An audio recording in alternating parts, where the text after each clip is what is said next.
We've all been told to hope for the best. It sounds noble, even uplifting, but hope will often mask a deeper problem. It implies that we don't believe that we get what we truly desire. Hope is passive. It relies on the possibility of something external happening. But the truth is, hope alone won't bring you what you want. To manifest anything, you need certainty, not hope. The problem with hope is that it keeps us stuck. It's like standing on the edge of a decision, but never taking the leap. It feels comforting, but ultimately leaves you waiting for something outside of yourself to change. Certainty, on the other hand, shifts everything. When you know that your desires are already yours, you take bold action and align yourself with the outcome. So why have we been taught to hope instead of know? How does that keep us in a cycle of uncertainty? And why does shifting to absolute belief change everything? By the end of this video, you'll understand that knowing, not hoping, is the key to having everything that you want.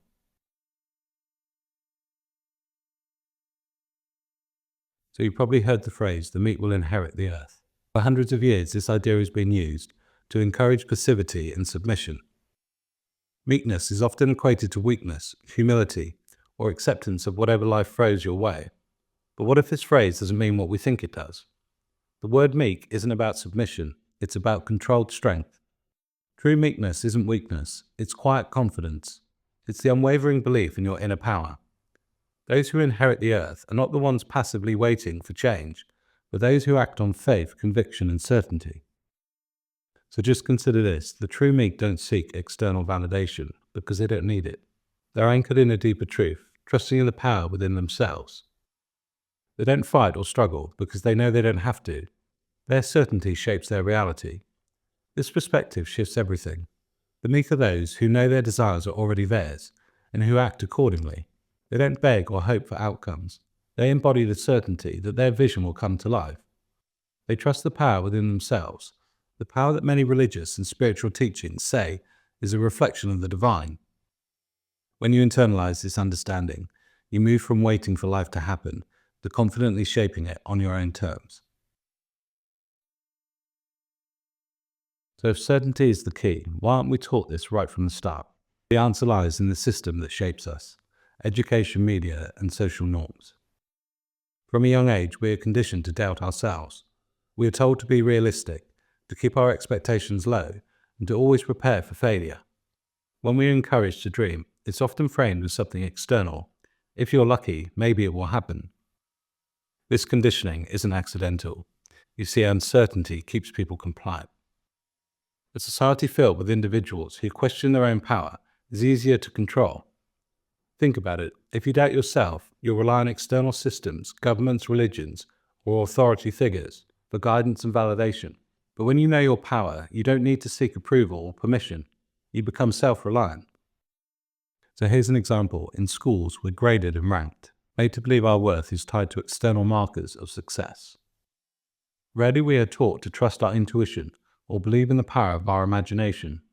This conditioning creates adults who second-guess themselves, who hope for opportunities rather than creating them. So why are we encouraged to hope rather than know? It's because hope is safe. Hope keeps you waiting, wishing, and dependent. Certainty, on the other hand, is disruptive, and it challenges the status quo. It empowers you to step outside of the rules that society has created for you. So the fundamental difference is that hope is rooted in doubt, and knowing is rooted in certainty. When you hope, you're essentially saying, I'd like this to happen, but I'm not sure that it will. It's like standing on the edge of a decision without fully committing. Hope keeps you in a state of limbo, waiting for external confirmation before you act. Knowing, however, is a different energy altogether. When you know, you operate as though your desired outcome is already inevitable. You don't question whether it will happen. You trust that it is already on its way. Let's take a simple example. Imagine somebody that wants to start a business. If they hope that they'll succeed, they'll hesitate. They'll second-guess their decision and look for signs of success before fully committing. But if they know their business will succeed, their actions are bold and decisive. They'll take risks, they'll persevere, and they'll move with confidence because failure isn't an option in their mind. This mindset creates a difference in reality. Certainty aligns your actions, thoughts, and energies with your desired outcome, and hope keeps you stuck in wishful thinking. To ground this further, think of historical figures like Thomas Edison or Nikola Tesla. They didn't hope that their ideas would work, they knew that they would. That certainty gave them resilience to face countless failures and still move forward.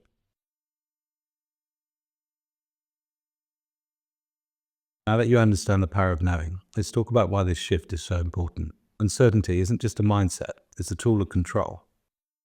When you're uncertain about your power, you're more likely to accept limitations imposed by others.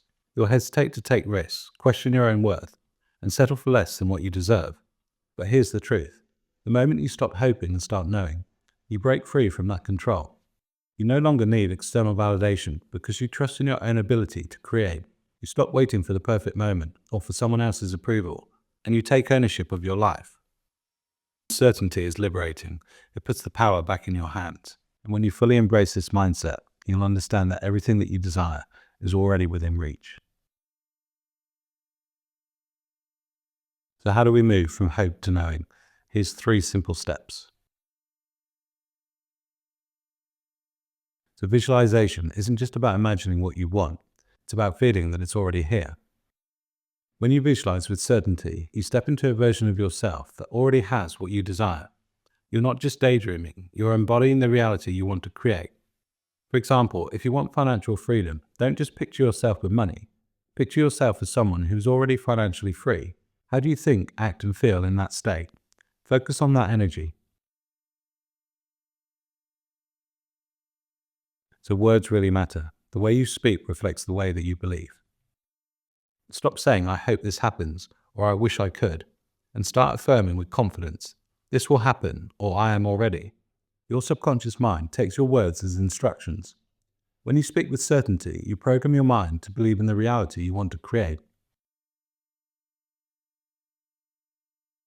But certainty isn't just a mindset, it's an action plan. Act as though your desired outcome is guaranteed. If you know you'll succeed, you won't hesitate to invest time, energy, and efforts in your goals. You'll approach challenges with resilience because failure isn't the end, it's just part of the process. Think of it this way, if you plant a seed, you don't keep digging it up to check if it's growing. You water it, you nurture it, and you trust that it will grow. Knowing works the same way. You align your actions with the belief that that outcome is inevitable. But let's return to the start. Know, don't hope. The only way you can have everything is to know with absolute certainty that it's already yours. Hope is comforting, but an illusion. It won't bring you what you want. Knowing is where the real power lies. It's not about wishing for a better future. It's about creating it, step by step, with the unwavering belief that it's already done. So what will you choose? Will you keep hoping for change, or will you step into certainty that everything you desire is already yours? The choice is yours, and the power has always been with you. Stop hoping, start knowing, and watch how your reality transforms. So if you got to this part in the video, I know you enjoyed the video. Thank you so much for your engagement and support. I look forward to seeing you on the next video. Bye for now.